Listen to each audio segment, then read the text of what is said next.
Hello, welcome to my channel. I post conversational videos on this channel. Before watching this video, let me tell you today's conversation is with an engineer who works in IT sector. Her name is Shaila. She has done her masters in computer science. She is originally from Kerala and she has been living in UK for 13 years. She spoke about how did she get chance to go abroad and how was her experience there. I think you need to listen this conversational video. Okay. Hi, Pawaji. Thank you so much for the session again because uh, we talked before. Unfortunately, because of technical issues, we were not able to Okay. record. And this one is special because this is for your channel. Yeah, yeah. And the good news is that you're starting a channel. I'm so happy for you. I did think I couldn't, understand why you can't have a channel when you're so good. You speak so well, and you're a teacher yourself. So why not? So I'm You really pleased. you told me to create channel, so I have decided, and the Yeah. channel first you with you. I feel so honored. I hope that your channel does well, and it is really good for you because not just from a channel's perspective, but you can also get students, through if you want to. You can, but you did mention that you can't really do tutoring outside, right? Did you say that? Yeah. Yeah. So, uh, can you introduce yourself? Yes. Oh, yeah. But even though we chatted before, your new audience, they're not gonna know who I am, or yeah. So I'm Shaila. I live in England. I am originally from Kerala, India, specifically from Trivandrum district. It's been over 13 years I've been living in England. I work in IT for a living. I do a 9 to 5 job. And I live with my small family, me, my husband, and our 12-year-old son. And I've done my master's in computer science. Okay, that's great. That you are living in England and you are originally from India. Yeah. That's wonderful. Right. And you want to introduce yourself as well, right, for your channel? Because this is going to be your first video, so I think it is a good opportunity for you to introduce yourself as well. Please go Okay. ahead. Yeah. I'm Ankar Pawar. I am from Maharashtra, and I hold MA BEd degree right now. I'm a teacher and I have been teaching in a school since 2001. Apart from this, I have hobbies. I love uh, playing badminton, spending time with my family, and working on communication skills right now. That's briefly about me. Right. And so you do like all 5 days. You teach in a school, right? Yeah, yeah. Government school. I'm a teacher in government high school. And now, what is your day like? Like you start at 9 o'clock, or I start my day from up past 7 o'clock oh, what because time? What time does the school start? in India it's summer, it's hot, so school timing is changed, Oh, and really? yeah, yeah, and Oh, that's news to me because yeah, yeah. yeah. And I mean, is it a new thing? Because I don't know if it is in the south. We never do that. It'll be based on the weather. We don't do that. No. In my area, it's so hot, so Okay. it is the so uh, time is changed only for 1 month or 2 months, March, Really? Only for March and April. Ah, okay. And March, April is actually summer holiday in Kerala. Is that different for you? Yes, yes. Here in Maharashtra, summer vacation starts from May and June. Oh, June is when the school starts in Kerala. School reopens, yeah. In Maharashtra, school reopen uh, up, after 25 June. Really? Ah, okay. So how it is in Kerala? It used to be in Kerala. I don't know how that is now, but during my school days, it used to be mid March or towards end of March. You would have the end of year exams, and then yeah, you get like a good 2 months, April, May, summer holiday, and then 1st of June the school reopens. That's when the monsoon comes as well. So we usually go to school like all wet and soaked up in rain. Yeah. Yeah. So how is the how are the situation? How is the situation in UK? Oh, here. Oh, yeah. It is. It is again different here because here the summer holiday is like 6 weeks. Not 6 weeks. Oh, yeah, 6 weeks. Yeah. So because in India you get 8 weeks, here it is 6 weeks. That's from mid July. Um, then you get whole of August. Then you go back to school first week of September. And then how it works here is, which I quite like about, when in India, it used to be like, you have really like long 3 months of studies and then you get a break. Here it is like every 6 weeks you get a break. Oh, that's Yeah. wonderful. Yeah, it is really nice. You don't feel like, even for parents, it is good because you don't, especially because you have to do the school run, and then it's kind of a bit, relieving that you don't have to do that. Like 1 week you get in between. So, so December you get 2 weeks, and then you go back to school first week of January. Then you get January. You get after January, yeah, Feb mid. You get 1 week, and Yeah. then again April. That's the Easter holidays now coming up. Then you get 2 weeks. So that is now currently going on. The Easter holidays. It's Easter holiday time. So yeah, that's how it is. So I think from a students or children's perspective, also parents, it is a bit relaxing, kind of like you get like every 6 weeks you get a break. Okay. So how is the education system or there in UK? Yeah, again, there are kind of three kinds of schools here. Three One kind. is, yeah, three kinds. So one is state schools, that like pure government schools, yeah. And then that's like free school. You don't have to pay Yeah. anything. And then there is something called grammar school, that is from secondary school onwards. So that is again free, but to get into a grammar school, you need to clear an entrance test. So that's a hurdle.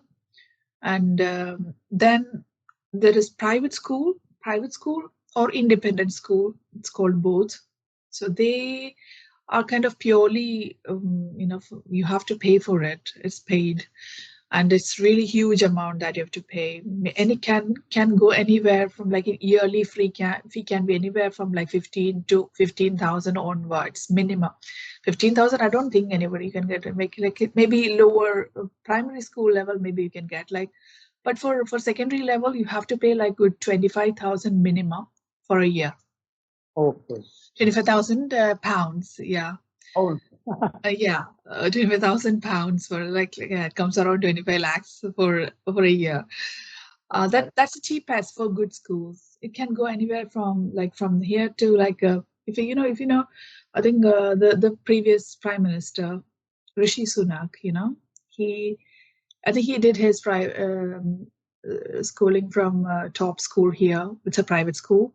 I think their fees comes around 40 or 50,000 pounds a year. Yeah, it's very expensive. So education is so expensive in UK. It is. Yeah. Education is expensive. Private education is very expensive. But yeah, if you clear the entrance test, as I said, you can get equally good education in grammar schools. But the difference is obviously private schools means just like, I don't know, it is not like that in India, like the teacher-student ratio between state schools and the independent schools really different, because in state schools, or even if for that grammar school for that matter, the teacher-student ratio is 1:30, whereas for in independent schools it's 1:10 or 8 or something like that. Yeah. So that's a big difference, isn't it? So that's because you pay for it, obviously you get the benefit of Yeah. from that. Yeah. In India, there are some government schools, but there are some self-finance schools. Yeah, they are Yeah. So that's private school, right? yeah, they are private school. Yeah. So yeah, I mean in India, everybody, I mean these days, majority of the people send their kids to private schools, right? So government schools are not really, but I did my schooling in a government school. So, but I think, like, if the kids put their effort in and the parents support, then yeah, every school you can be, you can study well everywhere. Um, yeah. Okay. But the problem within, when I was in my school during my school days, we used to have a lot of strike, the political strikes, and it will come to the schools as well, because the junior parties will come to the school, and then they will create chaos there. So yeah, then you will miss days. So Okay. that's a problem. So, Shailaji, you got the chance to go to abroad, to go UK. So it's wonderful thing for you. So how did you get the chance to go there? So Yeah. So as I said, I did my master's in computer science. Soon after I completed it, I got lucky to get into an IT organization, and that IT organization, that is a UK-based company, basically. And I so that's something that helped with my communication skills as well, because I have been speaking with UK clients ever since I got into the job, because otherwise I was, before my mm, uh, job, I never had the chance to speak to anyone in English, or, and also I did my schooling from a government school, also Malayalam medium, got my native language school. So okay, that job really did really help me, but in terms of getting, and improving my communication skills, and also moving abroad. private. So, but my husband was working here, so I got the visa through him, obviously, because I came as a dependent on his visa. But my job actually kind of got switched from there to here.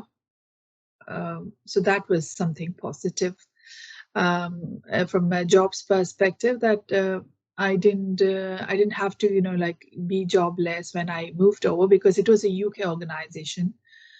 I just got, uh, I got really lucky to actually switch to a role here in this country.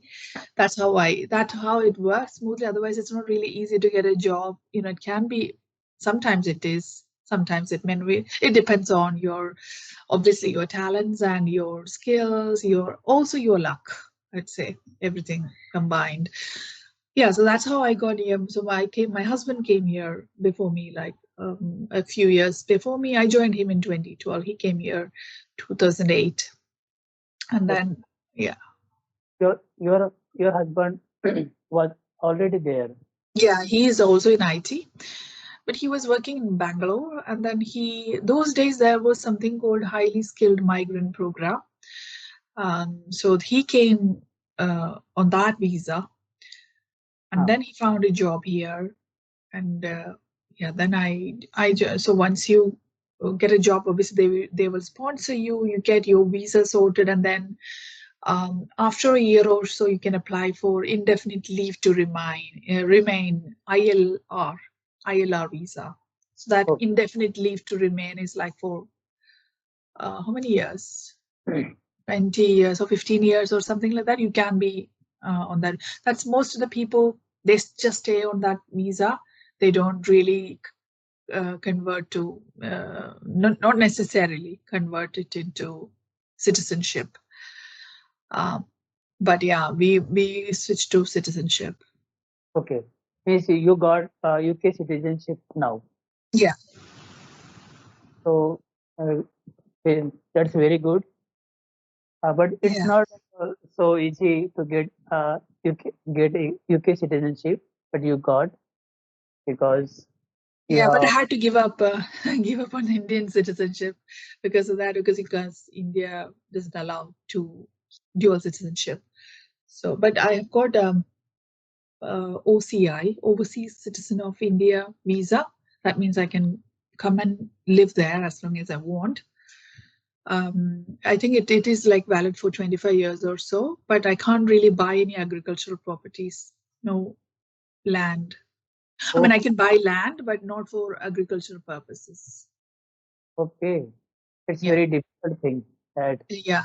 you are the citizens, you have citizenship of UK, but you can't buy a land And for you can buy land, but not for farming or anything. Not be, yeah.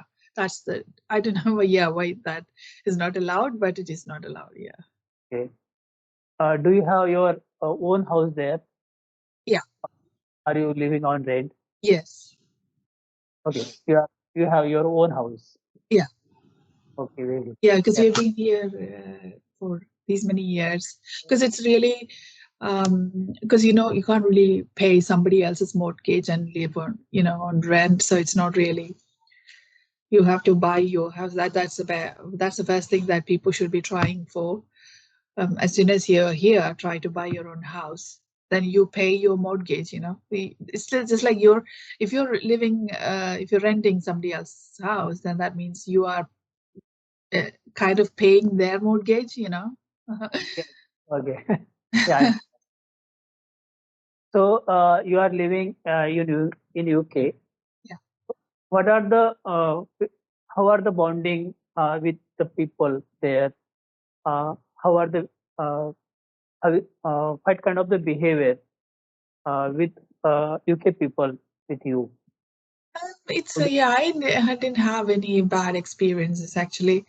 Really, and it depends on where you live, because Yeah, there are really bad areas here that you can't. Um, you have to really choose. There's something called loc rating. Yeah, it's a yeah, website. Yeah, loc rating. That is location rating. So if you yeah, go onto that loc rating site portal, you can see how each location is colored. Like color depending upon the color, you can say which area or region is problematic. So, for problematic. Yeah, example, if the color is orange, that means it's like kind of not that good. Red means really danger. Then green is the best. Yeah, so green means like it's a low crime rate, not deprived area. People, like are well off and financially good as well. So all those things, yeah. So depends. It really depends. If you go and live in a orange area and then complain that there is crime or UK is not good, then yeah, it is. Yeah, so, it is. You have to then you'll have to take that risk. But it may be cheaper to live in that area because it's obviously because of all of these factors. People won't, if you won't go and live there. So you can imagine what kind of people would live there. There would be crime and so. But I'm not generalizing it. There are people who, because of their financial situation, they're forced to go and live there. That doesn't mean that they are bad. okay. Yeah, In but uh, it uh, is. in India, we see that there are many poor people. They are living very poorly, but we see in movies or in many shows that the foreigners are living in a good way. They are so rich. So what is your experience about that? Is Yeah, there it in will be. is there poor people are living in UK? Oh, and you mean to say the people from this country, are they poor people, or yeah, or Ah, are they all rich? yeah, so rich. Oh, no, no, not at all, because there are all categories of people are here. Um, like really people who don't have, they're homeless, they're called homeless, so they don't, but you don't see many people on the road, obviously, or on the streets, because the government definitely help these people. There are benefits that they can, if your income is this beyond, under this certain, there is a threshold. If your income is below that, then obviously government support. So that is the difference between a developed country and a developing country. So government do take care of them. UK is developed country and India is developing. It's Yes, so that difference is there. And also population wise, obviously India is huge. So government can't really take care of everyone. So that difference is there. It, um, but yeah, as I said, there are people who are poor, but you who can't really afford to have all of the luxury, but they can, but they're not starving. They don't starve. They can have children. They can look after them. They can send their children to school. They can have all the health system is free. So yeah, nobody really struggles, but they can just continue to live a mediocre life, I would say. Yeah. in India, in the villages, uh, people live in a herd. Yeah. They don't have good houses, Yeah. and So that you don't see here. they work on the farm. They work on means they are workers. So Yes. uh, in UK, means in India, there are many people who are illiterate. They are not educated, Yeah. so they don't get a good job in India. They work on only farm. So in UK, I think situation will be very different. Yes.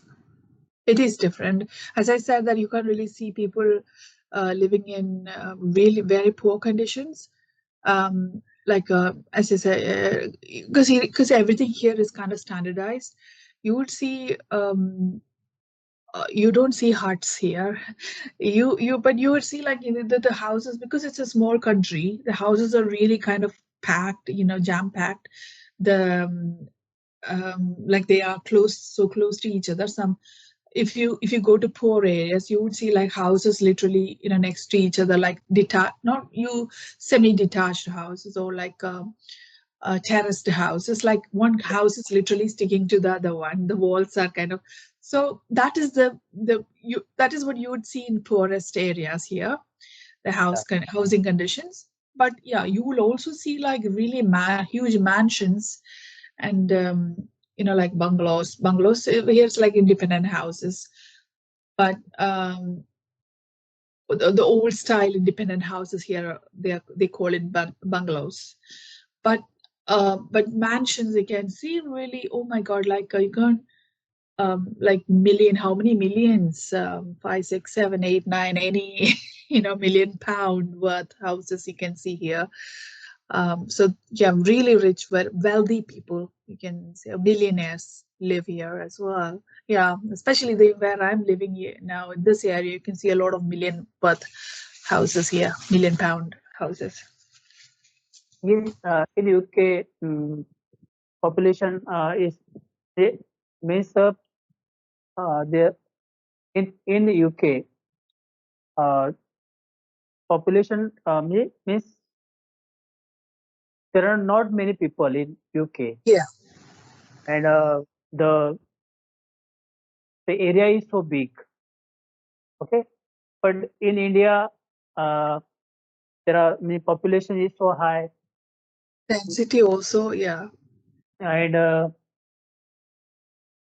the people don't have land. Yes. All people Yeah, because the richer. short land, 1 acre land, 2 acre land, 3 acre land. But in UK, there should be more land, I think. Yeah, but it's all controlled by the council here, the government. They don't let you build anything that you want. It's all very, very much controlled by the councils. You Yeah. can't really paint your house any color that you want, or you can't. You can't buy any kind of. You can't build the house the way that you want, or everything is controlled by you. You need to get the permission from planning commission. So you need the planning permission for that. So you can't paint blue or green. You won't see those kind of houses, You can occupy the land. Yeah, and also you need the permission. Even when you say the planning commission, permission means like they will check with the neighbors if they are okay with you constructing a house like this, if it is causing any inconvenience. So everything is like taken into account. Okay. Yeah. Everything is controlled in UK. Yes, it is. Okay. Nice. Yeah. Good to know that. Right. Okay, so it's been like 25 minutes. I think we should wrap up because it's a good duration for a video. It would be easy for you to Yeah. edit as well. And then we have to catch up again for the next one. Yeah. Okay. Yeah. Okay, All bye-bye. right then. Thanks, Parji. We should do again.